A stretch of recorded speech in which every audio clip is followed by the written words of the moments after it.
All right. So the class is following sort of a funny rhythm. We had midterm. We've been sort of going at a general slowish rate through chapter 11 and 12. I'm going to 10, 11, 12. I'm going to talk through those one more time today. Then we have spring break. Then after spring break, things are going to go a lot faster, and there's going to be like different topics each day. And you're going to be like, wait, what happened? Because it's only like a month or something after spring break, and there's a lot of different topics to cover. This here is sort of like the meat of the class. It's sort of like efficient amounts of pollution, and it's like a chunk of material that goes together. And then two other things. The first lecture after spring break, I'm not going to be here. I'm going to put it on webcast, so don't come here unless you have some way to project it. And you can just like all watch it together. No, you'll be doing that safely from your own bed, I'm sure. And so then that day I'm also posting the next problem set, which will be on this stuff, chapter 11, 12, 10, 11, 12. They're just homework problems from the end of the book, so they sort of go along with the book. Do you want me to put that up now, or should I wait till after spring break? Now? Okay. I kind of feel bad because then there's like the homework is there for over your spring break, but on the other hand, there's always somebody who's like, push it out of the way, start in with it. All right, last time we were talking about LA. I didn't finish my slides all the way, so air quality in LA. It was horrendously bad. Air quality was like, before you were born, it was like you couldn't see the other side of LA. Then there's been a whole bunch of different things that have happened to reduce particulates, other forming of smog. So here's just a graph that's talking about the number of days that violate the standard for air quality. Okay, so back in the 70s when this was like a really acute crisis, it's over 200 days. Most of the year, the air quality of LA is violating the EPA standard. We have a whole bunch of different things with Clean Air Act and South Coast Air Management District. We have a downward slope, but things are tailing off a little. And we're still, at this point, 100 and something, like 130 days that the air quality is not good enough, right? So this is like a third of the days of the year. So we've had, huge improvements, change in technology of what cars are, closing a lot of industrial facilities or making them clean up, but we're not down to like a few days a year. We're still at like hundreds of days a year that the air quality in Los Angeles isn't conforming with the standards. Here's an interesting side story that I saw. The city of Newport Beach, California, was thinking about banning fire rings on the beach. So this is a classic thing. People go down at night. They have bonfires and a fire ring at the beach. I've never been there. I've been to Santa Cruz, and you go to Santa Cruz at night, and you can see it as well. There's like a big haze of smoke that sort of goes into the nearby neighborhood. And there's some statistics. Residential wood smoke, not just from fire at the beach, but people's fireplaces contributes 6% or 420,000 tons of pollutants to the air. So it's not insignificant if we're chasing down thousands of tons of air pollution from other things. This is like, not an industrial one. This isn't diesel trucks idling at the port. This isn't the spray painting of furniture or something. This is like people partying on the beach. So the city of Newport Beach considered whether to close this down or not. And in the city of Newport Beach, they had the residents with their $1 million homes on the beach wanting to improve their air quality. Why should they be getting this air quality problem of people coming to party on their beach? So recently, the Air Quality Management District, this is like ongoing right now, has approved a $600,000 grant for contractors to install gas fire rings on the beach. So they're going to build gas fire rings at $24,000 per gas fire ring. They're going to build like the first 25 of these things, running gas lines out there, so you can go out there and sort of turn it on and have your little fire at the beach, because that's a cultural right that you have to have a fire on the beach, and you should be able to enjoy that. They have the question of who's going to pay for it, who's going to pay for the gas. I was kind of thinking there'd be like a thing where the fire goes out, you put another quarter in, turn it again, keep the fire going. Or maybe there's propane tanks and maybe it's empty and your dad lugs the propane tank down there and hooks it up like he hooks it up to the barbecue. So interesting cultural phenomenon where, so this is the Regional Air Quality Control District. They have budgets to go after different types of pollutants. So within their budget of pollutants that they're chasing after, it's, beach bonfires are some part of that budget. And they are moving around this kind of money to chase after trucks at the port or, find factories that have pollution. So it seems ludicrous, but it's also, they're allocating across, the cost of abatement across all the different sectors that are abating, and where can they find efficient places to invest to abate. So this is like, the cost to abate here is $24,000 per fire ring, right? And we have a certain number of fire rings summed up. We're summing that up to be a total amount of pollution. So it seems like a ridiculous example that would make us laugh, but it's also, we can think about that in terms of our cost per abatement from different sources. And some regulator is looking at, how to get efficient levels of abatement across sources. And I'm going to circle around this, but this is still finishing on the LA thing. Another thing they did in the LA basin was they made permits for nitrous oxide and nitrous oxides, which are a major contributor of smog. This is the Air Quality Management District I was just talking about, and they had a market called a Regional Clean Air Incentives Market, and that set up a market for emitting 1 pound of nitrous oxides. They had a fixed number of large sources, so they had some big factories that they knew were polluting nitrous oxide, and so they could set up a market, and those 390 players could be buying and selling permits of this right to pollute. And several of the outcomes were like a big factory that was using spray paint or something would end up going out of business because they weren't making that much money. They could move to Mexico, and they could sell their permits to somebody else. And over time, the number of permits is going down each year. The number of total permits is going down. So they're like, sell my permits while I can get a good price for them. So here is just a picture over time, starting in the 90s, going to the current day. And here's a trajectory of how many pollution permits there were. So we'll talk about this again later, but this is just interesting to see. Here's like the LA permits to pollute nitrous oxides, and they start a market with like a pretty big amount that might be close to the amount that's being polluted anyways. This is with no abatement, and then they're going to taper their abatement in, and people are going to have to pay more and more for the right to pollute, related to their cost of abatement of their underlying cost structure of their company. And then this here is like what's actually happened. This is like the data of what actually happened in the firm. There was a disruption around 2005, and there's some sort of legislative discontinuity. So the data for what's happening under this reclaim program is broken up, but this is just to show the mechanism of setting up sort of a cap and trade, a permit trading process. This is how they would taper down the amount of pollution they're going to allow to happen. So most of this class we're going to talk about sulfur dioxide one more time, and so I want to put on a general slide of why do we care. And the sulfur dioxide story is like the success story. A market was well defined, and the environmental economics was done well. It's generally been considered a success. There's been huge reductions in pollution that are measurable in human health, and there was a huge problem environmentally with acid rain. All these rivers and streams were dying. All these aquatic ecosystems were losing their biodiversity. That problem has generally been addressed and reversed. It's not over, but a problem that was getting incredibly bad has been stopped, and some of the ecosystems are recovering.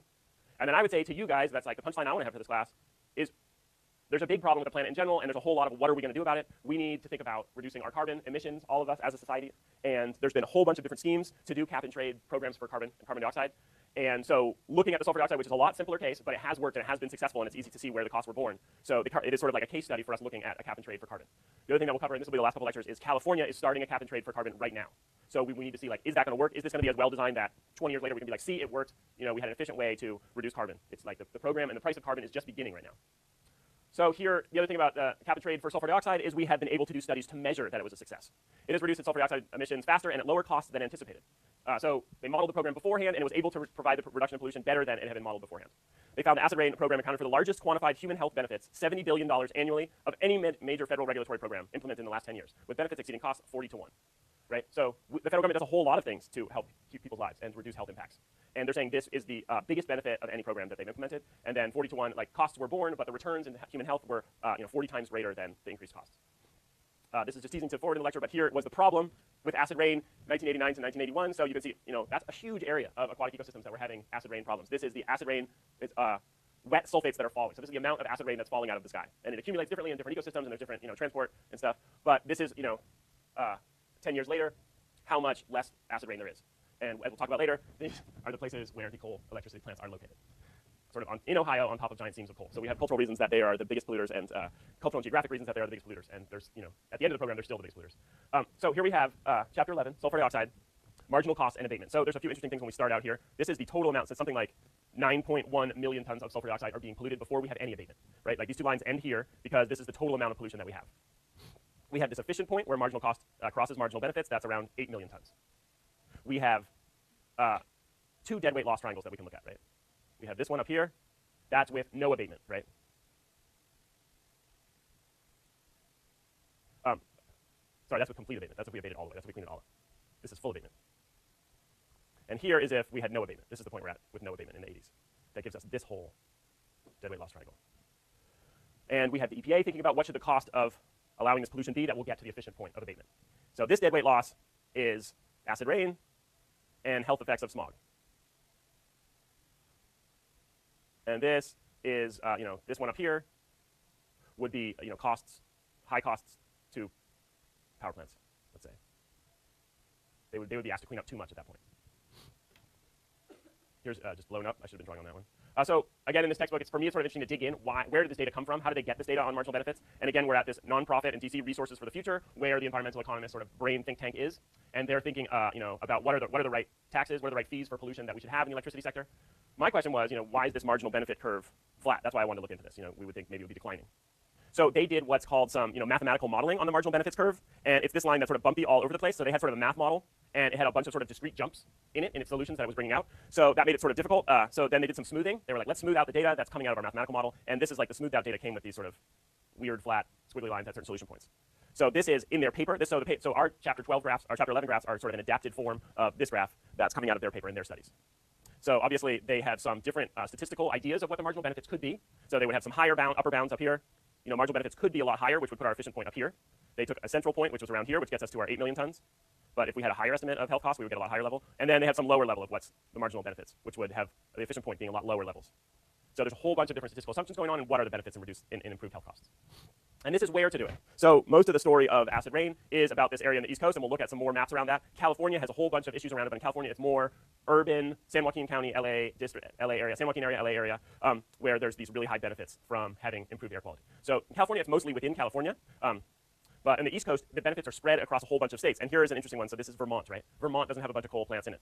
But Vermont has really high benefits of improving air quality. That's because they're downstream from the places that have a lot of coal. So we have an interstate problem in the East Coast. So we have the current level of emissions, 9 million tons. And then at the time that they were writing the book, in the Bush administration, there was a proposal from the Senate for a certain level of reduction. The Bush administration had a different proposal. So here's the proposals that they were arguing about, whether they should have, this is the senator, I think from Vermont, 7 million tons proposal that should be abated. And then the Bush administration EPA was saying that they should abate 6 million tons, neither of which is abating up to the efficient point, 8 million tons, but they had different ways that they would be bearing the costs. And we know that the Bush administration had meetings with the power companies and the fuel companies to set policy. So they're probably looking at these marginal costs, seeing what they could live with in terms of getting to these different points, right? We have an issue here where, we'll keep going. So eventually the rules were enacted. There's a whole negotiation and the rules were enacted, and they were to get, this is measuring total emissions, so these numbers here are the other way. 3.6 million tons of emissions in 2010 and 2.5 million tons of emissions in 2015. So they negotiated what their end goal of amount of emissions they were going to be allowed to put out as what the result of the program was going to be. It's going to be changing over time. It's going to be getting better over time. So this is the legislative part, the Clean Air Interstate Rule. So EPA has a mandate that they can make environmental regulations that cross states. So they're talking about interstate pollution. That's why the federal government's involved. And what the EPA does is they're going to set models, and they're going to set measurements of how much of these two pollutants are going to move around in the East Coast, how far the pollution is going to go, how much of it's going to leave each state. And they're going to set a goal for each state. And then the states can look at how they're going to meet the goals within the state. So they set up standards and permits for sulfur dioxide that had already been going since the 1990s, and they were redoing this with like a new level of science, a new level of information on how much pollution there should be. So 1990s tradable permits are started, and then they're moving down, and these are the two goals that were achieved at, a 2005 goal and a 2010 goal. And then starting from there, now they have goals for 2015. So the actual amounts of pollution are always sort of lagging behind what the policy prescription of what the pollution will be, but there's some political reality there where they're chasing after polluters, things are being delayed in implementation, people are suing to get sort of out of the strictness of the regulation. And so, here was, they were going to have the final level be 2.5, which is somewhere down here, so they're ending up at 5. There's always the actual implementation isn't as clean as the proposal in the regulation. Here's the emissions. So this is what the emissions would have been. And then here's the emissions that they're going down to. Here's the 2.5. Here we're 2015, 4 million tons. So they can measure how much these additional emissions reductions will lead to in benefits and how much the cost will be. So we have, we're going without this new rule at 8 million tons, with the rule at 4 million tons, and we can measure the difference in those costs to implement them and in terms of the benefits in human health and other things that we get out of it for these reductions, which are, 56% reduction. So they had a projection for all of the different states in terms of how much pollution they would have done. So they need to go around and make, tell each state how much they need to improve from over the time of the legislation or the implementation section, not legislation, the EPA ruling. And then so one thing I would point out here visibly is here's Ohio, right? They're still this really big polluter. This is how much they need to do to get in with the regulation, and this is to go forward. So Ohio and New York, or this is Pennsylvania. Ohio and Pennsylvania needing to do big reductions. A lot of these other states, it's more like a gradual thing. The Southeast states, they're having more like a gradual reduction, like go down by 30%, 40%, 50%. Ohio's going, and Pennsylvania are going to need to go to a much smaller fraction of what they have. So the EPA role, they're setting the amount that each state can pollute. They're going to set up the trading program. They're going to set up the procedure for the marketing of sulfur dioxide permits. They're going to have some sort of tracking system where you can buy and sell permits. And they're going to say, what are the parameters of what the permit is. The states, they're going to go and look at what the sources of sulfur dioxide are within their state. They're going to run the program within their state.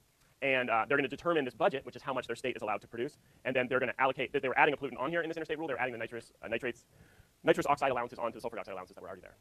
So here we go with where the pollution is hitting. So ozone and PM, particulate matter, these are the health-causing results of this pollution. So in California, we don't need the EPA. We can just do it with the California EPA. There's not as much of an interstate problem. Almost all of the pollution is pretty much contained. And then, as I said, we have the LA air quality area and the San Joaquin Central Valley air quality area. But in the East Coast, as we discussed, it's spread across a whole bunch of states. And these are all little subsections, counties of each state where they have the non-attainment areas. Different parts of different states are affected differently. So that's why you want state EPA figuring out how to allocate things within each state.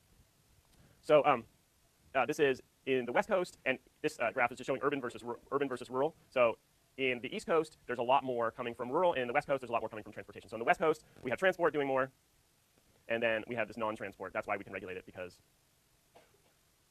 we have point sources on the East Coast, different. So this is how much pollution there would be before they implemented this new rule, and this is how much pollution there would be after they implemented the rule. And so if you look at these areas that are red, where there's a whole bunch of cleaning up, this is where all the people in the East Coast live, right? So this is like a transportation and sort of pollutant modeling. So there's a whole bunch of dispersed pollutant across the Midwest, but there's a whole ton of pollution where 100 million people live. So this sort of mapping and figuring out how to allocate things between states within an air quality region is about targeting where we can clean up where people are living. So here's a model for Ohio. Remember I was saying they're the biggest polluter. So, and then the EPA has this model of here's the pollution from Ohio and here's where it goes. And so their maximum impact is over here in Pennsylvania, in Pittsburgh. So their biggest impact is with the amount of pollution that's falling in Pittsburgh. So Ohio has a huge impact throughout the East Coast, but they need to clean up their emissions as part of this regional East Coast, Eastern Seaboard approach to pollution. So here's a question, where are we now? So the programs have evolved over time. So this program got sort of delayed. There was no ability to get a legislature to upgrade